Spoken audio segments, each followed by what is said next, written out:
আলাইকুম। আমরা এখন বর্তমানে আছি ইসাপুর ব্রিজে। খুবই সুন্দর একটা দৃশ্য দেখেন। ইসাপুর ব্রিজটা খুব ইসাপুর শিবপুর সব দুইটা যৌথ, হ্যাঁ। এবং এই ব্রিজটা কিন্তু গুরুত্বপূর্ণ ভূমিকা পালন করতেছে। এবং এই ব্রিজের একটা কোন কোন এলাকার সমন্বয় আছে আমরা একজনকে জিজ্ঞাসা করবো। এই ব্রিজটা আসলে কোন কোন লোকেদের জন্য খুবই গুরুত্বপূর্ণ হয়ে দাঁড়ায়?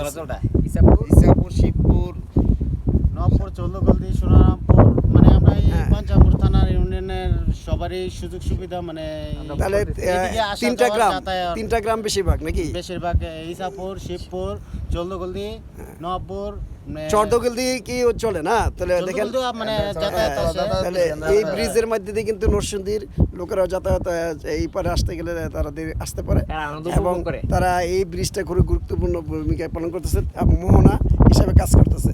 আপনারা সবাই ঘুরতে আসবেন।